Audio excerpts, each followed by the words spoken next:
Hola, esperamos que te encuentres muy bien. En este video, yo, María Fernanda Martínez Girota y Antonio Eduardo Alcántara Contreras, te vamos a hablar un poco acerca del concepto de personalidad como parte de la tarea 23 del Seminario de Temáticas Básicas de Psicología Social. Para ello vamos a comenzar con Noriega y Rodríguez, los cuales son autores del texto Psicología Social y el concepto de cultura. El concepto de cultura tiene varias acepciones. Por ejemplo, desde la antropología se concibe como aquellas prácticas materiales y de significación, reproducción y transformación de estructuras materiales que organizan la acción humana. Mientras que los autores Noriega y Rodríguez nos remarcan la cultura como un sistema de interrelaciones entre procesos individuales, sociales e históricos del comportamiento colectivo en un tiempo determinado. Nos dicen que con la ayuda de la cultura, la narrativa biográfica de cada persona adquiere sentido, ya que está guiada por reglas, normas y valores que van a permitir la supervivencia de cada uno de estos individuos. Personalidad y sus relatos culturales. Los valores del grupo social hacen posible que el individuo adquiera identidad y autoconcepto. Los autores nos citan algunas investigaciones transculturales que proveen gran información sobre las diferencias culturales que existen en la cognición, emoción, motivación y conducta social de determinados grupos. Una de ellas, por ejemplo, es la de Hofstede, quien encontró algunas dimensiones, por ejemplo, individualismo-colectivismo. ¿Por qué hay más probabilidad de desarrollar una que otra, que las une, que las desintegra?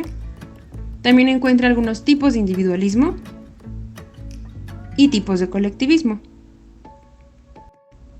Noriega y Rodríguez nos hablan acerca de algunas teorías y modelos que se relacionan con el desarrollo psicológico. Por ejemplo, la teoría de los sistemas, la cual dice que las relaciones van a definir las normas para que cada individuo pueda incluirse o no, y definen a la cultura como la gama de relaciones interdependientes. También está el modelo de Bronfenbrenner, el cual nos dice que hay vínculos entre el microsistema, mesosistema, exosistema, macrosistema y cronosistema, y definen a la cultura como aquellos valores y costumbres construidos por las experiencias del contexto y que no son individuales. También está la teoría ecológica, en donde pueden haber áreas de oportunidad o de riesgo y van más allá del entorno familiar, como son las elecciones de vida y los significados de vida, y definen a la cultura como los niveles de estructuración definidos por reglas y normas específicos para cada uno de los microambientes. También citan algunas teorías que hablan de las clases sociales como mediadoras del desarrollo social.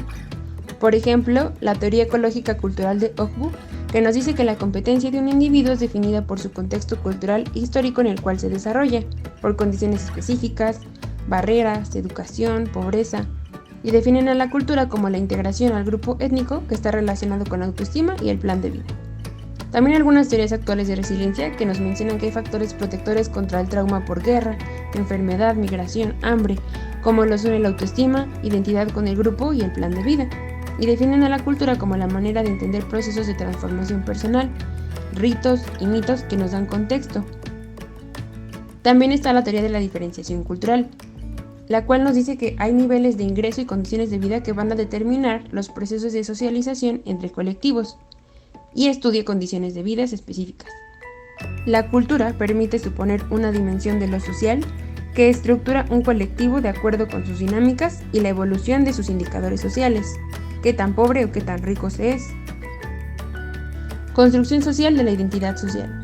Los autores nos dicen que los individuos encajan en determinadas categorías sociales y citando a algunos autores nos dicen que la identidad se construye por las actividades de un grupo y que la motivación individual para defender esta identidad va a depender de un óptimo nivel de distintividad que se tenga con otros. También nos hablan de la identidad étnica, que se refiere al dominio de identidad personal y de grupo que va a cambiar a través del contexto del continuo de la vida. A mayor identificación, más afiliación con el grupo. Y algunas precisiones que hacen es que hay que tener cuidado con generalizar a grupos específicos los resultados de grupos mayoritarios, ya que puede ser algo inexacto y peligroso. La construcción social de las relaciones adaptativas en la familia. Existen determinaciones culturales que van a influir en las adaptaciones de lo cotidiano. Se explica mejor desde la teoría ecocultural, la cual nos dice que las familias hacen acomodaciones a su nicho mediante inversiones sustantivas sostenidas día con día, es decir, las rutinas, actividades y patrones recurrentes. Harkness, Suffer y Kiefer nos dicen que Estas pueden cambiar en el nicho del desarrollo, con contravalores, por la conducta parental, y vincula la investigación comunitaria con procesos institucionales, individuales, prácticas, roles y modos de comunicación. Noriega y Rodríguez nos hablan del desarrollo social y personal como inversión. Citando a Bourdieu y Patterson, nos dicen que el capital social es la relación y las redes para actuar en beneficio social y económico, y que es importante entender el papel de la cultura en la ejecución académica que nos va a permitir desarrollar este mismo capital social. También citan a Bourdieu en el 2002, quien dice que este desarrollo está enraizado en la familia, pero que la escuela limita la producción para mantener un discurso de poder sin réplica como un simple mecanismo de reproducción cultural, perpetuando la desigualdad. Finalmente nos hablan de identidades múltiples y relaciones interculturales, citando un estudio de Phelan, Davison y Cao Yu, que son antropólogos educacionales, que proponen que los jóvenes deben moverse por mundos múltiples con límites, valores, expectativas y acciones particulares, y encuentran 4 prototipos grupales. Finalmente precisan que el pensar que se puede elegir, estudiar o trabajar de igual manera es un idealismo inapropiado para las minorías, y que a pesar de que la escuela refuerza, los amigos y la comunidad también son entidades importantes. Y bueno, ahora les hablaré sobre la lectura de la personalidad, su educación y desarrollo de González Rey y Smith-Hans.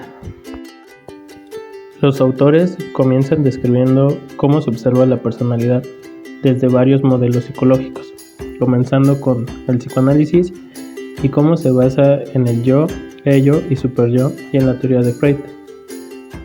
Además, Pichon agrega el papel social que tiene en el sujeto tanto activo como comprendido de sus relaciones. Por otro lado, la psicología humanista describe en formas integrales de la regulación psicológica.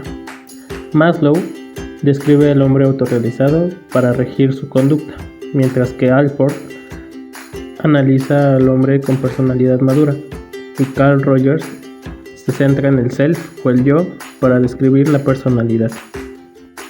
Bien, ahora la psicología cognitiva nos describe que es importante la forma de manejar la información para la personalidad, aunque la psicología conductista dice que la personalidad otorga estabilidad de interacción del sujeto frente a contingencias externas.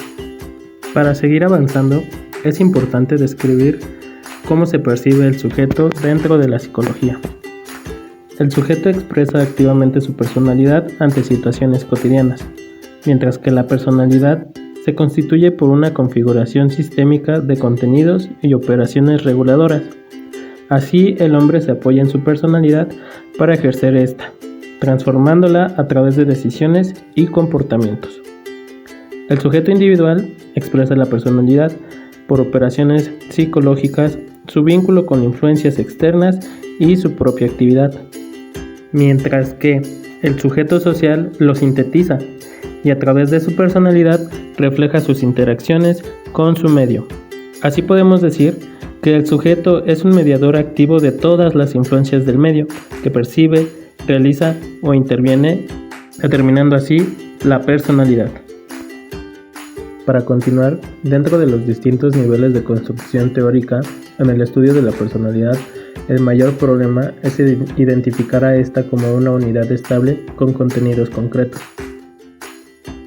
En la tendencia actual de este estudio, es importante definir varios parámetros de la personalidad y quiénes lo integran. Por ello, diversos autores se encargan de esto, como Abuljanova, quien define los indicadores funcionales de la regulación psicológica y su relación con concretas manifestaciones de la personalidad. Por otro lado, Obuchowski define que la personalidad debe construir la dimensión futura y no la presente. Y para terminar, la personalidad es integradora de funciones, estructuras y configuraciones individuales. Continuando con la idea del autor, es importante definir en primer lugar qué son los aspectos funcionales. Y estos son la forma o el cómo un contenido psicológico se manifiesta en las funciones reguladoras de la personalidad. Mientras que los aspectos estructurales son formas estables de los contenidos psicológicos para expresarse en funciones reguladoras de la personalidad. Y bueno, teniendo en mente estos dos conceptos, es necesario describir la interacción que se necesitan entre ambos. Cuando los elementos funcionales se integran a nivel consciente, las estructuras son más complejas y flexibles, la regulación es más activa y determina niveles de personalidad de mayor complejidad. Como conclusiones podemos destacar las siguientes. Las distintas teorías, posiciones y modelos que pretenden explicar la personalidad no son excluyentes, más bien representan intereses y objetivos específicos que abordan el concepto desde distintas perspectivas, complementarias y que permiten abarcar distintos fenómenos.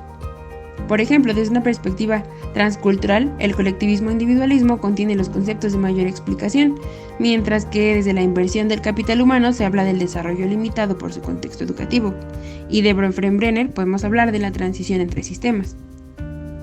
También es importante aclarar que el concepto de cultura es utilizado de manera y magnitud diferente dependiendo del objeto de estudio principal de cada tendencia. Cuando se habla de cultura como un rasgo de un colectivo, también se vincula el concepto de personalidad.